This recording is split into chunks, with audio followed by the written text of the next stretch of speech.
Buenos días, bienvenidos al taller CQ1. Mi nombre es Rodrigo Penco, soy asistente técnico de la Regional Paraná de APRESID y en esta oportunidad voy a ser el moderador de este taller.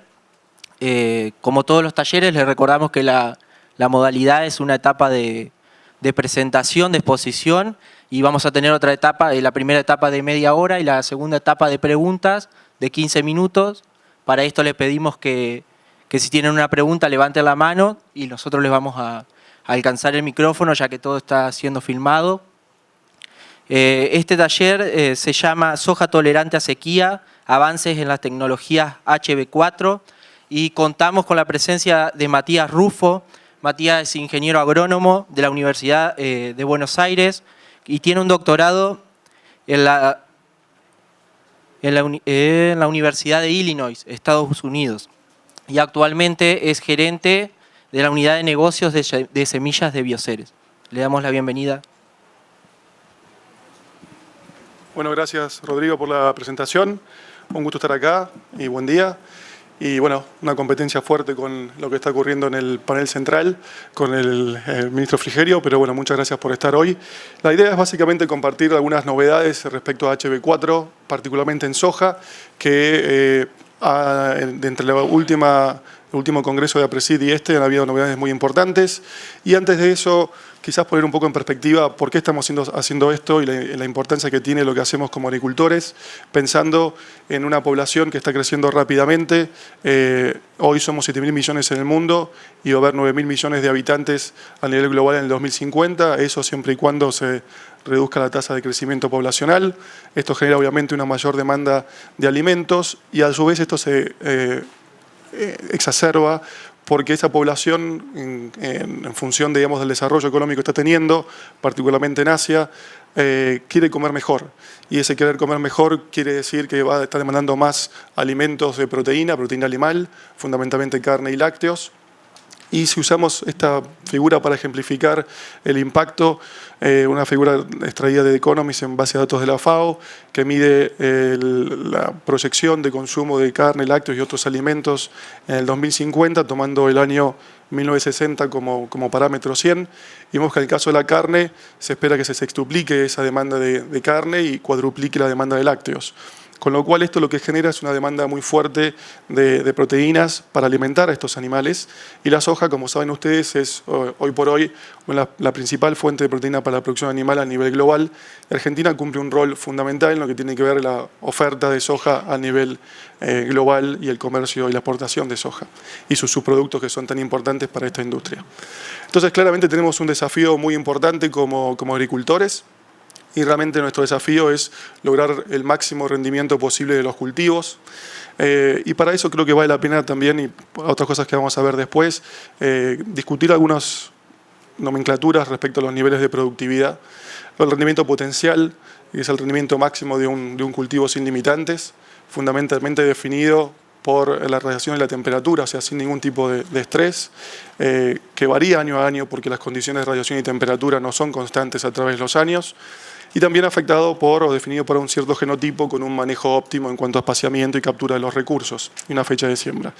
Este rendimiento potencial se ve reducido cuando lo llevamos a campo a nivel real por diferentes factores limitantes, pero fundamentalmente por la disponibilidad de agua. Y esto marca lo que se llama el rendimiento alcanzable, que inclusive en condiciones de riego suplementario es lo que ocurre. Hay una caída en el rendimiento potencial máximo y ese es el rendimiento alcanzable cuando está limitado por agua. Hay diferentes autores que le dan diferentes nombres a estos rendimientos. Yo tomé este del rendimiento alcanzable. Y a su vez, sobre este rendimiento alcanzable, hay diferentes factores que limitan el rendimiento que se obtiene a nivel de campo, el rendimiento actual o real, y otros factores que reducen el rendimiento obtenido. Entre los factores limitantes consideramos la disponibilidad de nutrientes y entre los factores reductores fundamentalmente las malezas por competencia, los insectos y las enfermedades. Y este rendimiento actual es básicamente lo que termina produciéndose a nivel de campo. Para llevar este ejemplo esquemático a números, digamos, a una realidad un poquito más cercana, tomé algunos datos del Global Yield Map, Yield Gap Atlas, que es un proyecto que está siendo coordinado por la Universidad de Nebraska en Estados Unidos, y con cooperadores en Argentina, en la Universidad de Buenos Aires, en INTA Balcarce y otros centros de investigación. Y lo que hicieron en este proyecto es estimar, usando modelos de simulación, el rendimiento potencial de la soja y el rendimiento alcanzable, o sea, eso lo llaman rendimiento limitado por agua, y tomando datos estadísticos de Argentina, el rendimiento actual. Y estos son los valores que ellos encuentran o que reportan a nivel de promedio de Argentina: 6.200 kilos de soja como rendimiento potencial, 3.900 kilos de soja como rendimiento alcanzable y un rendimiento actual promedio de Argentina de 2.600 kilos. Y obviamente hay condiciones o lugares o ambientes particulares en Argentina que tienen rendimientos mayores a estos 6.000 kilos. De nuevo, esto es un promedio a nivel de todo el país que pondera por el área el rendimiento también en zonas que tienen menor rendimiento potencial e inclusive también menor rendimiento alcanzable por mayor déficit hídrico. Nuestro trabajo como agrónomos en los diferentes roles que tenemos es trabajar para reducir lo más posible esta brecha, la brecha entre rendimiento alcanzable y rendimiento actual. Y si vamos enfocando un poquito más en lo que tiene que ver con biotecnología, lo que vemos claramente es que la biotecnología hasta hoy se ha enfocado en simplificar el manejo de estos factores reductores.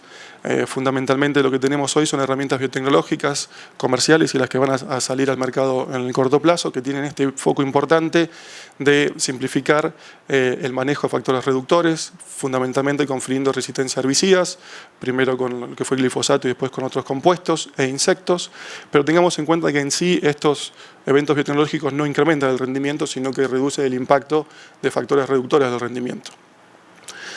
Y si queremos aumentar la productividad real y actual, otra forma de pensarlo es trabajar sobre el rendimiento alcanzable y reducir el impacto de la sequía, la limitación del estrés hídrico que le da a los cultivos. Y este realmente es el foco de HB4, que es una biotecnología de rendimiento.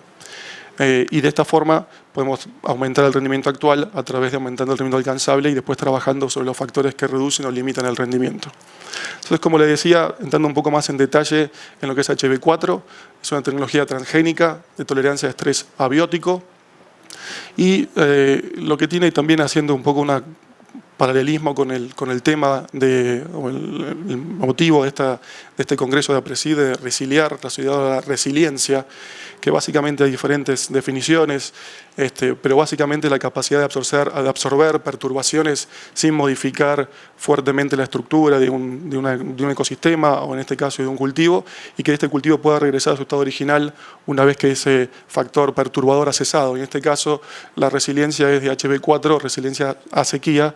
En el caso de soja, le permite absorber y mantener el rendimiento aún en condiciones de sequía y recuperarse fisiológicamente una vez que esta sequía ha cesado. HB4 hablamos de que es un gen de tolerancia a estrés abiótico. Lo que tenemos muy claramente comprobado es que hay un incremento en la tolerancia a estrés hídrico, tanto por sequía como por salinidad. Diferentes ensayos lo han demostrado y estamos trabajando también en lo que tiene que ver con estrés térmico, que puede ser también otro factor reductor del rendimiento y en el cual HB4 tiene mecanismos de acción asociados que pueden ser efectivos. Esta tecnología HB4 está patentada a nivel mundial, en más de 30 patentes que la protegen a nivel global, y Bioceres hoy está trabajando en diferentes eventos, en diferentes cultivos. El foco de hoy es soja, pero también en trigo, que está muy avanzado, maíz, alfalfa, entre otros cultivos también quizás más secundarios para nuestro mercado. Y estos 4 cultivos son hoy por hoy los cultivos estratégicos de Bioceres. Como les comentaba, entre el último Congreso de APRESID y quizás el hito más importante es que la Secretaría de Agricultura desreguló HB4 en soja para Argentina. Cuando hablo de desregular, quiere decir que nos permite poder llevar este evento en soja y producirlo a nivel de campo, tanto para hacer multiplicaciones como ensayos, como empezar a todavía no comercializarlo, lo podemos discutir después eso en la parte de preguntas, pero sí poder llevarlo a salir, digamos, de parcelas ultra controladas y llevarlos a situaciones de campo. Esto realmente es un hito muy importante para la Argentina y para Bioceres, porque nos posiciona realmente como una empresa líder en este segmento, y para el país también hay que considerar que nos posiciona dentro de un grupo de pocos países que tienen tecnología propia. Solamente Estados Unidos, China, Brasil, Cuba, Indonesia, ahora Argentina, con este evento está posicionado, forma parte de este grupo de países selectos. Es el primer evento argentino junto con una papa resistente a virus que también fue regulada en el mismo momento. Y es también muy importante considerar que es el primer evento para sequía en soja a nivel internacional. Y creo que eso es un gran logro y de alto impacto, no solo para Argentina, sino a nivel de la región. Y uno de los pocos eventos, y en Argentina podemos discutir o no si RR2 es un evento que es efectivo en incrementando el rendimiento, pero claramente HB4 lo es. Tomando ese sentido, es uno de los pocos eventos, o de los 2 eventos, que tienen un efecto en rendimiento desregulados en el país. Y esto es resultado, digamos, de un trabajo de largo plazo. A veces en el área comercial o técnica agronómica nos ponemos ansiosos para que estas tecnologías lleguen al mercado lo más rápidamente posible, pero piensen que esto lleva mucho tiempo y mucha inversión, con un descubrimiento que comenzó en 1997, un trabajo de investigación de varios años en la Universidad del Litoral, liderado por la doctora Raquel Chan. En 2003 comienzan lo que son las pruebas de concepto de esta tecnología, básicamente en trabajos con especies como Arabidopsis y otras especies que después he llevado a los cultivos de importancia agronómica en el 2007, y después, una vez que esto estaba comprobado que tenía y se entiende el modo de acción, comienza la parte de evaluación de ensayos a campo, de juntar información para poder presentar las carpetas, digamos, para poder lograr la desregulación que se obtiene, como les comenté, en el 2015. Y esto realmente es un logro muy importante. La primera etapa del descubrimiento, como les dije, fue llevado por la Universidad del Litoral, y todo lo que tiene que ver con las pruebas de concepto y la transformación de cultivos y la parte de evaluación y presentación, llevado adelante por Bioceres.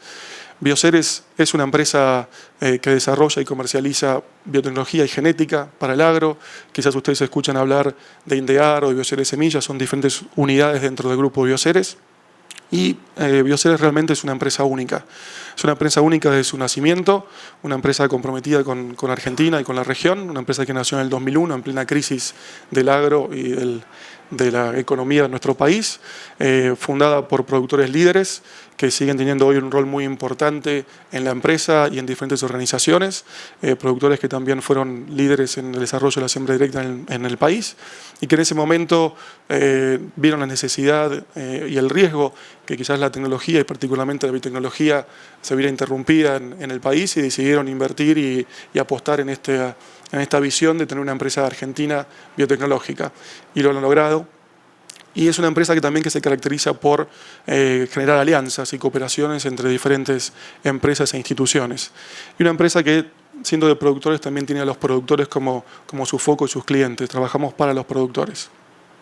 Y un ejemplo claro es HB4, un ejemplo claro de alianzas y cooperación.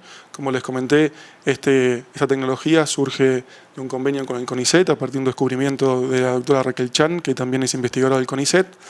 Y HB4 es un factor de transcripción de girasol.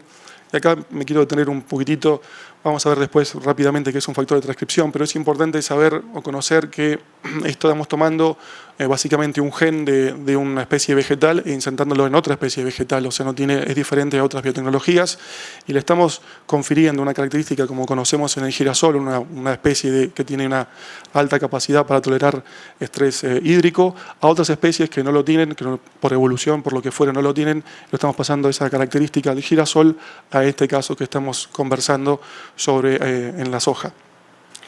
Y un factor de transcripción, muy rápidamente, básicamente es un gen que tiene o que afecta a toda una serie de pasos metabólicos, o sea que no afecta puramente una sola enzima o que tiene un solo modo de acción, sino tiene la capacidad de regular una serie de pasos metabólicos. Y de esta forma tiene diferentes efectos en la fisiología del cultivo, y a su vez es retroalimentado por esos procesos metabólicos que lo van regulando. Y el factor de transcripción, especialmente en el caso de soja, piénsenlo como que se prende ante un estrés hídrico o un tipo de estrés abiótico, se prende y empieza a trabajar y a actuar sobre la fisiología del cultivo. ¿Cuándo se empieza a expresar HB4? Se expresa realmente durante todo el ciclo del cultivo. Es para mostrarles en este caso una foto de un ensayo en macetas con una sequía terminal en soja. Pueden ver a la derecha 3 plantas de soja con HB4 y el mismo genotipo a la izquierda sin HB4 en un caso de sequía terminal. Y pueden ver que realmente en un primer estadio de desarrollo del cultivo, en este caso de las plantas, se ve un efecto muy claro de tolerancia a sequía, o me tienen que creer que era sequía en este caso. Y también llevado a campo vemos que ese efecto THB4 se ve también a campo hacia el final del ciclo del cultivo, cercano a madurez fisiológica. Hacia la izquierda pueden ver las hileras con un genotipo con HB4 y en la derecha el mismo genotipo en el caso del control, y espero que se pueda ver que está bastante más cenecido, digamos, el canopeo del genotipo control sin HB4. Fundamentalmente, entonces, la idea es mostrarles que se expresa durante todo el ciclo del cultivo, el gen HB4, y que tiene básicamente como dos formas de acción que se han dilucidado. Por un lado, mantener en realidad un aumento de la fotosíntesis si lo consideramos respecto a un control sin HB4 en condiciones de estrés. A eso me refiero con aumento de la fotosíntesis, básicamente mediado por hormoprotectores, una mayor concentración de hormoprotectores y antioxidantes. Y por otro lado, una demora en la senescencia del área foliar del cultivo, fundamentalmente mediado por la fisiología del etileno, tanto una menor concentración o producción de etileno como una menor sensibilidad del cultivo al etileno, lo que hace que esa señal típica de estrés hídrico tenga un menor impacto y también una menor producción de radicales libres, que son otros factores que juegan y que causan senescencia foliar cuando hay estrés hídrico. A modo de ejemplo nomás, para documentar esto, espero que se pueda ver bien, arriba aquí se ven plántulas de soja, bajo para el control en la parte superior y el mismo genotipo con HB4 en la parte inferior, que fueron expuestas a una concentración de etileno. Y cuando las plantas son sometidas a etileno, en este estadio, uno de los efectos que tienen es generar una radícula que tiene como un ganchito, digamos, se genera como un círculo, no sé si se va a apreciar, pero bueno, básicamente ese es el efecto, y en el caso con HB4 eso no se generó. Y esto lo que demuestra, por ejemplo, es que hay una menor sensibilidad de este genotipo con HB4 al etileno, ¿sí? Como para mostrarles parte del trabajo de investigación que se hizo previamente para entender el modo de acción de esta tecnología. Todo esto es muy interesante, muy lindo la fisiología, pero realmente es qué impacto tiene a nivel productivo, a nivel de campo. Para eso obviamente se han hecho una serie de ensayos, tanto para empezar a tener una idea de cuál es el valor que se genera, como para poder documentar diferentes aspectos que son necesarios para lograr la desregulación de esta tecnología. Y tengamos en cuenta que HB4 es una tecnología que tiene un impacto cuantitativo, o sea que el impacto que tiene varía, no es blanco-negro, sino que varía en función del ambiente, hay una interacción con el ambiente. A modo de ejemplo, vemos en este caso los resultados obtenidos en la campaña 2013-2014 en Aranguren, en la zona oeste de Entre Ríos, en un ambiente en el cual un control no transgénico, un genotipo de soja no transgénico, rindió 2.000 kilos y el mismo genotipo con HB4 rindió 2.600 kilos, o sea, una respuesta en este caso de un 30%, con un nivel de rendimiento de vuelta de un ambiente de 2.000 kilos que lo podemos categorizar como de bajo potencial afectado por estrés hídrico en estas condiciones. Tomando datos, por ejemplo, de la campaña pasada, esta última campaña, datos de Pergamino, una condición de alto potencial, prácticamente sin estrés hídrico, y lo que vemos es de vuelta con los mismos colores, el control no transgénico y el mismo genotipo, el control no transgénico en gris, con un rendimiento cercano a los 4.000 kilos, y el mismo genotipo con HB4, con una respuesta de 4%, que en este caso no fue significativa.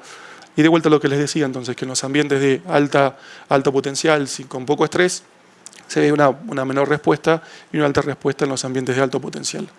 Y parte del trabajo que se ha venido haciendo, como les mostré anteriormente, fue evaluar esta tecnología a campo durante varias campañas, y esta diapositiva lo que hace es resumir los resultados de unos 36 ensayos a campo en condiciones controladas en microparcela, y lo que se hizo fue tomar esos 36 ensayos y separarlos o agruparlos en función del rendimiento del control, o sea, el genotipo sin HB4. En categorías de menos de 2 toneladas, de 2 a 3, de 3 a 4 y más de 4 toneladas. Y en el eje vertical lo que pueden ver es el incremento del rendimiento con el gen HB4 sobre el rendimiento del control. Y como les decía, es un gen que tiene un efecto cuantitativo, teniendo una respuesta promedio en los ambientes menos de 2 toneladas de 14%, y esa respuesta va cayendo a medida que las condiciones ambientales aumentan o mejoran, hasta prácticamente un 1% en el caso de ambientes de llamémoslo en esta base de datos, son estos datos de alto rendimiento de 4 toneladas por hectárea de soja. Una cosa importante para destacar acá es fundamentalmente que no vemos un efecto deleterio negativo de HB4 en el rendimiento del cultivo y eso se debe, nuestra hipótesis es y comprobada, que se debe al modo de acción que les he descrito, que básicamente no es que está asociado, tiene un solo modo de acción o una sola proteína o un solo efecto, sino que es una multiplicidad de efectos y no es nada constitutivo, digamos, no es una cuestión de más o menos estomas o factores que pueden tener un efecto negativo en el rendimiento del cultivo en buenas condiciones de producción. Esto es lo que se observa entonces en resultados en los ensayos que hemos hecho a campo en diferentes ambientes, en Entre Ríos, Córdoba, Santa Fe. A modo de resumen, tomando esta información, lo que hemos hecho también en Bioceres es tratar de estimar o validar en qué regiones podríamos esperar mayor valor para HB4. Uno podría pensar a priori cuáles serían, lo intentamos cuantificar en una metodología relativamente sencilla, básicamente tomando el área sembrada con soja por departamento, para todos los departamentos de Argentina donde se siembra soja, tomando el rendimiento histórico del cultivo de soja en diferentes campañas y tomando esta figura que les mostré del rendimiento o la respuesta en función del rendimiento promedio del control. Se estimó el valor, y piensen en estos valores o estos códigos de color que van desde menor valor a mayor valor como dólares por departamento, ¿sí? Cuando uno puede multiplicar por el precio de soja, obviamente. Y lo que vemos entonces es que hay zonas calientes, digamos, o zonas donde hay alto valor para el HB4, fundamentalmente en el suroeste de Córdoba, el departamento de Río Cuarto podría ser como el epicentro de esa zona de alto valor de HB4, en el noreste de Córdoba también, alto valor para HB4, obviamente está afectado por el área de soja y el tamaño de estos departamentos, pero tiene mucho sentido respecto a lo que estamos viendo en las respuestas y lo que venimos discutiendo. También en el oeste de la provincia de Buenos Aires, en el sudoeste, tomando Coronel Pringles como epicentro, y también la provincia de Entre Ríos, que es interesante porque bueno, es un estrés hídrico generado más que nada por el tipo de suelo, ¿no? Por la textura de los suelos entrerrianos, de texturas muy arcillosas, no tanto por una cuestión de bajas precipitaciones, como es más que nada la explicación que uno puede encontrar para lo que vendría a ser el sudoeste de Córdoba. Entonces esto nos da una idea importante, digamos, y la otra cosa importante es que en la zona núcleo obviamente hay un beneficio de HB4, pero en menor magnitud, también quizás magnificado eso en este mapa por el hecho de que son partidos o departamentos más chicos. Pero básicamente también agronómicamente tiene sentido lo que estamos mostrando acá. Y obviamente esta tecnología tiene que ir dentro de un genotipo, y como les comentaba, Bioceres es una empresa que tiene biotecnología y genética, y venimos trabajando en este sentido para tener la genética, los genotipos de soja para llevar este producto HB4 al mercado en materiales top. Y obviamente el efecto de genotipo es clave para poder tener productos que llevar al mercado productos a los productores en las diferentes regiones que les mostré, desde el sudoeste de la provincia de Buenos Aires hasta el NOA. Y este es hoy por hoy el portfolio de soja actual de Bioceres. Tenemos un programa propio de mejoramiento. Tenemos materiales de grupos 3 intermedio, 4 cortos, 4 largos, 5 cortos y un material en el grupo 8. Y estamos trabajando fuertemente para complementar y expandir este portfolio para poder llegar a todas estas regiones que les comentaba. Y básicamente un programa que es altamente competitivo, un programa realmente de alto nivel. Este mapa lo que resume es los resultados de la Rexo del 2015 y 2016, tomando los resultados del 2016 como preliminares. Y puntualmente cada uno de estos puntos representa una localidad donde alguna variedad de Bioceres salió ubicada dentro del top 3 de ese ensayo comparativo de rendimiento de la Rexo, ¿sí? Entonces lo que pueden ver es claramente cómo tenemos materiales de elite, top, desde el sudeste de la provincia de Buenos Aires, del sudoeste hasta el NOA, obviamente hay una mayor concentración de ensayos en lo que es la zona núcleo, pero claramente materiales de diferentes grupos de madurez para cubrir toda la zona sojera argentina. Y para destacar algunos materiales, algunos nuevos y otros ya clásicos en nuestro portfolio, la Bioceres 411, un material que fue lanzado al mercado el año pasado, en el grupo de madurez 4 corto, destacando, como pueden ver a la izquierda, en el mapa un resumen de las 2 últimas campañas de la Rexo y un par de casos en diferentes zonas. En Tandil salió número 1 en la campaña de 2015, superando muchos materiales de la competencia intacta inclusive, y lo mismo en esta última campaña de la Rexo en Conesa, cerca de Pergamino, también ubicada en la posición número 1 ya en zona núcleo. Piensen que este grupo de madurez, obviamente como ustedes saben, es un grupo altamente competitivo con un gran número de variedades, y obviamente una gran cantidad de localidades donde esta variedad, sola en este caso el mapa de la izquierda, solo ubicada dentro de las 3 primeras posiciones. La biosoja 4.51, también un material nuevo en nuestro portfolio, lanzado al mercado el año pasado, la misma idea con el mapa, y en Río Cuarto, por ejemplo, en la campaña de 2015, salió ubicada número 1 en este grupo de madurez 4 largo, claramente superando a materiales de la competencia, y como les comenté, Río Cuarto una zona clave para HB4. Estas, para aclarar, por si alguien se entusiasma, estas no son variedades HB4, ¿sí? Son convencionales, RR1, y en esta última campaña en Balcarce salió primera en esa localidad y también en Tandil. Y como pueden ver, también una gran repetición, digamos, de localidades donde mantienen una posición dentro del top 3, tanto en el sudeste como en zona núcleo. La biosoja 5.40 STS, una variedad que con la tecnología STS nos da muy buenas herramientas de manejo de esos factores reductores como son las malezas, particularmente malezas resistentes a glifosato, un material que ya tiene varios años de evaluación en la Rexo. Si tomamos las últimas 3 campañas y los resultados de la Rexo de evaluación, las últimas 3 campañas dentro de los top 2 en Entre Ríos. En ese sentido, el año pasado en Irasusta, cerca de Gualeguay, salió ubicada número 1, superando a muchas variedades intactas, y este último año, de vuelta, a modo de ejemplo, en Corral de Bustos, ya en zona más núcleo, también número 1 en esa localidad. Y yendo a los que serían los lanzamientos y lo que les comentaba, que Bioceres está trabajando para seguir ampliando ese portfolio de productos de soja para poder llevar HB4 al mercado en todas las regiones. El Bioceres 3.41, un material que estaríamos lanzando el año que viene, de un 3 corto, el primer año de evaluación en la Rexo, ganadora en Colón, en su grupo, en el año pasado, última campaña, y también ganadora en Barrow, nuevamente un material muy interesante para esa zona donde la soja está avanzando y se está creciendo en importancia, y como vimos, un área donde HB4 va a ser clave. Y son dos materiales que quizás hoy por hoy tenemos una pequeña brecha en nuestro portfolio en los grupos 6, un material que también va a estar disponible el año que viene, la Bioceres 6.61, salió segunda en Marco Juárez y segunda en Manfredi, un material también que tenemos otra variedad de 6.21 para complementar dentro de ese grupo de madurez de los 6 cortos y 6 largos y sumar a nuestro portfolio ya en la campaña que viene. En definitiva, HB4 creo que representa un hito para la agricultura argentina. En mi opinión, es la visión y misión de Bioceres y de un grupo de líderes en la agricultura argentina hecha realidad. La realidad de tener una empresa que pueda producir, desarrollar y aprobar o de regular este gen en Argentina, y que estamos muy cerca de llevarlo al nivel comercial.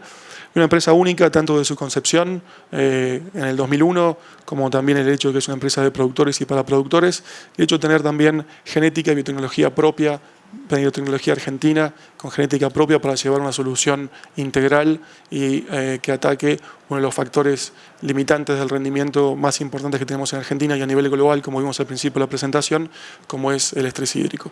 Así que con esto, bueno, si tienen después tiempo, los invito a acercarse al stand de Bioceres, estamos cerca de la sala más importante, y bueno, ahora si hay tiempo, respondería algunas preguntas con todo gusto. Muy bien, muchas gracias, Matías. Abrimos el espacio de preguntas, recuerden, levantando la mano y le alcanzamos el micrófono. Acá ya te serví.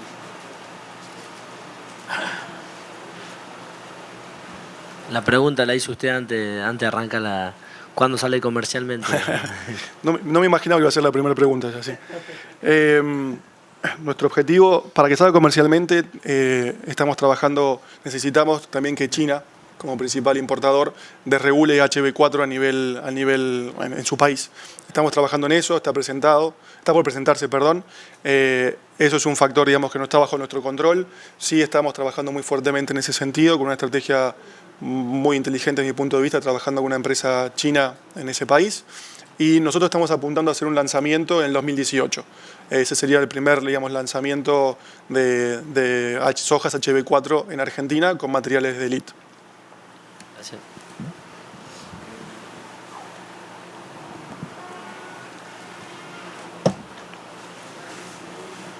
Sí, Matías, te quería preguntar si van a tener, además del Hub 4, como genes apilados e intacta, o si van a salir en la versión... Probablemente vamos a salir primero con RR1 y HB4 y después estamos trabajando con otros eventos que confieren resistencia a herbicidas y a insectos, no necesariamente intactas, sino también otros eventos que están por salir al mercado en Argentina. Y entonces va a venir apilado, pero la primera etapa va a ser con el RR1. Y para el cobro de las regalías, ¿no es cierto?, para la identificación a nivel de puerto, fácilmente identificable. Sí, o sea, vamos a terminar a ver cómo termina toda esta historia del cobro de regalías, pero sí, a nivel de poder identificar tenemos desarrollada la metodología y validada la metodología, y es fácilmente aplicable si es necesario hacerlo de esa forma para poder generar esa captura de valor y el cobro de las regalías.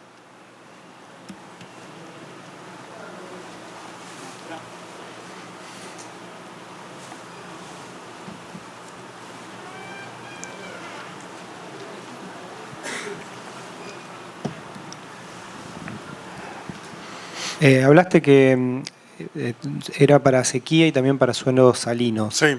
En realidad en la presentación por ahí estaba por rendimiento.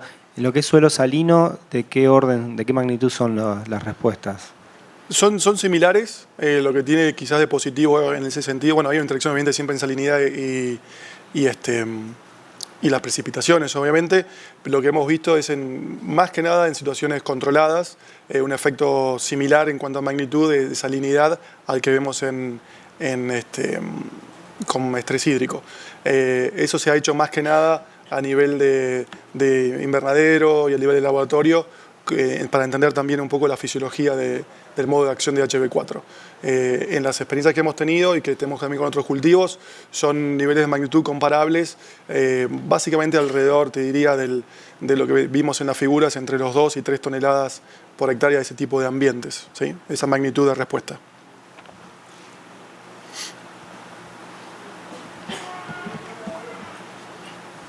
¿Qué tal? El diferencial de rendimiento que vos mostraste para distintas zonas, sí. ¿No tuviste ningún año niña ahí? ¿Cuando se refiere al mapa o se refiere a la...? No, cuando hablas de los porcentajes de ahí diferencia. está todo metido ahí. Como les mostré, está todo metido. ¿Me dice usted? Claro. Sí. ¿No tenés en años niña, digamos, un año complicadito? Bueno, digamos, este dato de pergamino de esta última campaña, 2015-2016, un poco en ese tipo de... o sea, tenemos año de bajo rendimiento del control en 2000 en Entre Ríos y el rendimiento contrastante en lo que fue el ambiente contrastante que fue pergamino, y este resumen incluye todos los ambientes, desde digamos, 36 ensayos, 4 años de ensayos, Entre Ríos, Santa Fe, Córdoba, zona núcleo, Pergamino, Roldán, un poco esa es la zona donde hemos hecho los ensayos. Son ensayos hechos en condiciones controladas, porque el cultivo estaba regulado, entonces son ensayos de microparcelas con un control muy exhaustivo. Y este resumen incluye todos estos ambientes que se exploraron desde esta última campaña hasta las 4 anteriores.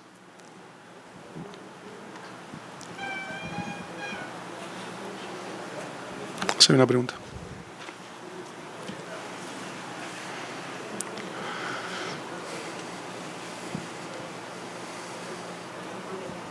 Sí, buen día. Ese 4% de la zona núcleo, o ese 4%, el 4% es un valor promedio. ¿Qué valores tenés entre los distintos Este 4% ensayos? es un valor puntual de este ensayo de pergamino. Ah, es un ensayo. Este es un ensayo de pergamino que usé como ejemplo para mostrarles justamente esto. Digamos que a partir de estos ensayos puntuales, por ejemplo, Aranguren o este año en Aranguren Entre Ríos o el de la derecha de Pergamino, sale estos datos resumidos en diferentes condiciones ambientales. En ese ensayo puntual, en Pergamino, zona núcleo, 4%. en condiciones de mayor estrés hídrico hemos visto mayores respuestas en esos mismos localidades, por decirlo así, vemos mayor respuesta. A eso iba. Sí. ¿Cuál es el rango entre máxima y mínima en esa zona núcleo? Y en esa zona núcleo, digamos, viendo los rendimientos que hemos observado en nuestros ensayos, están básicamente, como les mostraba, entre las 4 toneladas, o sea, puede pararse de 2 a 4, o sea, varía. Hablemos entre ambientes de que tienen 2 toneladas de un control sin HB4, hablamos un 10% de rendimiento, hasta, digamos, 1% en promedio, quizás lo que usted me preguntaba, en promedio en los buenos ambientes, con buenas precipitaciones, alrededor de un 1% en esos ambientes. Lo importante de vuelta es destacar que no vemos una penalidad del rendimiento con la tecnología.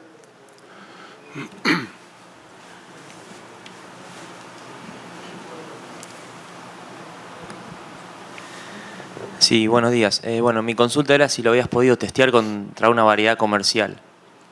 Está testeado contra una variedad comercial. O sea, estamos ahora, a partir de los últimos años, hemos metido HB4 en variedades comerciales elite en nuestro programa y lo estamos comparando de esa forma también.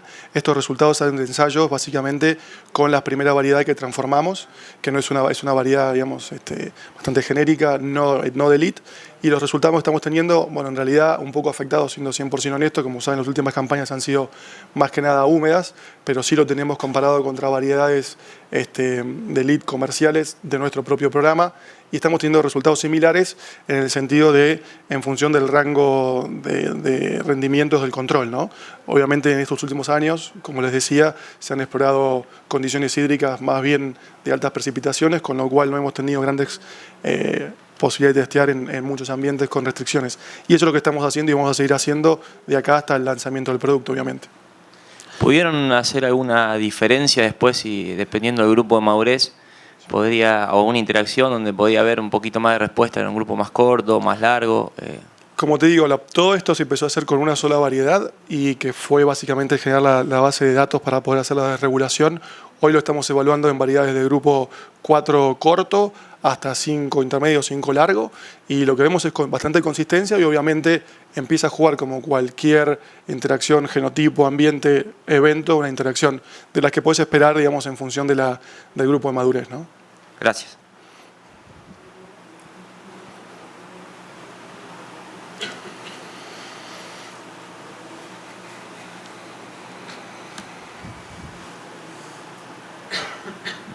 Sí, yo lo que te quería preguntar, ¿para qué rango de salinidad lo tenés evaluado? No lo tenemos evaluado así a campo como para decirte con tanta conductividad eléctrica vas a tener este rango. Eso es un tema que estamos trabajando ahora, enfocamos fundamentalmente en lo que era respuesta a estrés hídrico por baja precipitación.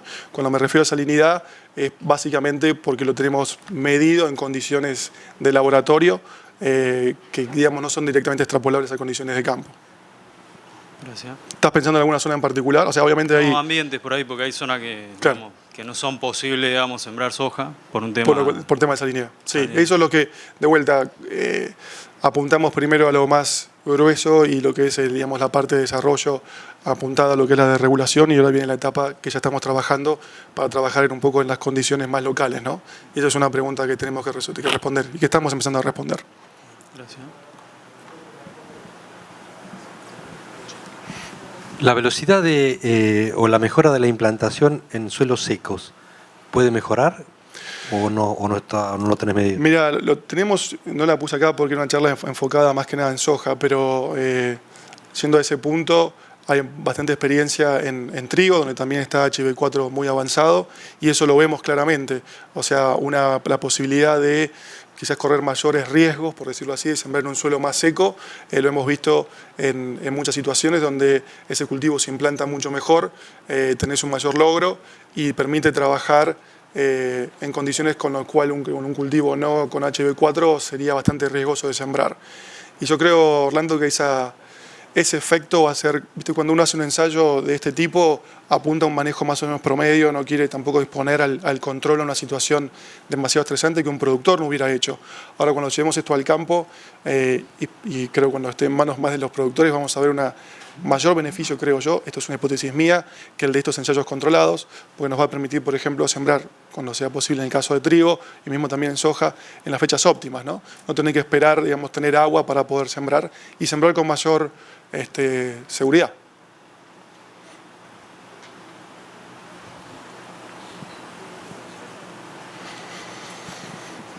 Hola Matías, ya que mencionaste el trigo, ¿cómo ves los tiempos y cuándo crees que...?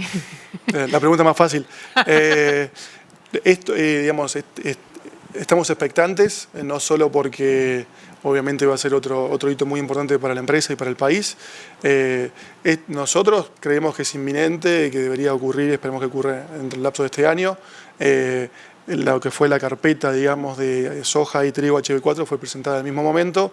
Se hizo soja, obviamente, por raciones más rápido, más sencillo, por fundamentalmente cuestiones de comercialización que trigo, pero bueno, respecto a lo que tiene que ver con los otros aspectos que se tienen en cuenta en la desregulación, son igualmente sólidos. Yo creo que es una cuestión de más política que digamos, técnica, ¿no? Y la expectativa es que ocurra este año. Y lo mismo, digamos, cuestiones que escapan a nuestra capacidad, por ejemplo, de poder controlar, pero nosotros estamos trabajando también en trigo, ya en materiales de vuelta top, para poder tener productos disponibles lo antes posible una vez que todo esto ocurra.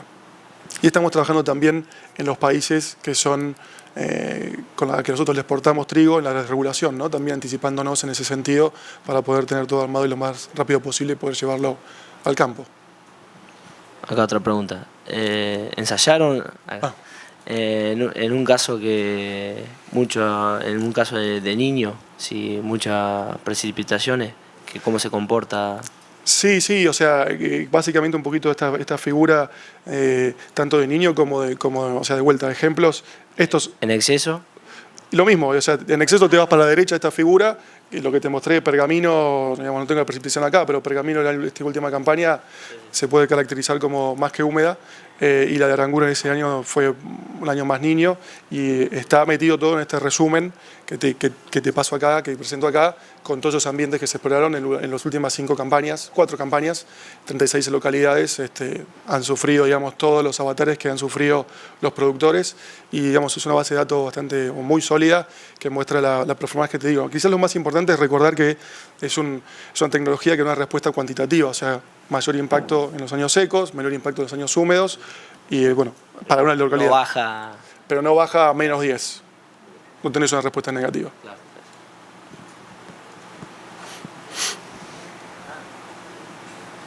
Sí, no, me parece que hay una cosa que, Mati, que, perdóname que te corrija, pero no hay que tratar de dar un mensaje que no es tan así. Me parece que no hay que olvidarse del agua. O sea, no es que siembro, si no tengo agua siembro y busco la fecha óptima. La fecha óptima, por esta figura, la fecha óptima va siempre a tratar de evitar que ocurra la sequía en el periodo crítico. Seguro.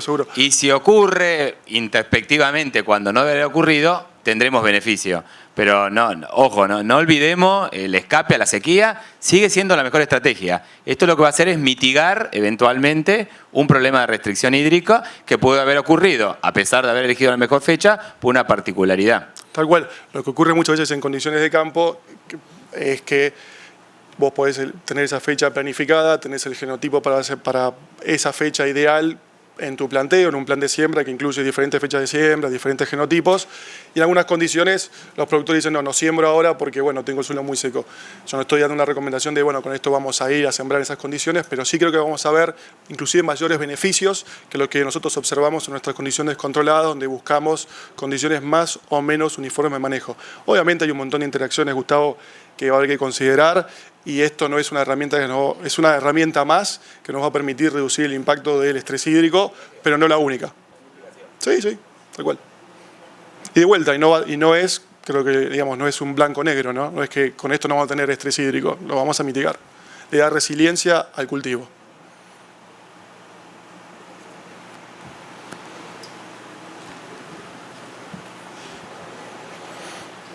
Bueno, si no hay más preguntas, agradecemos a Matías y muchas gracias a ustedes por participar de este taller.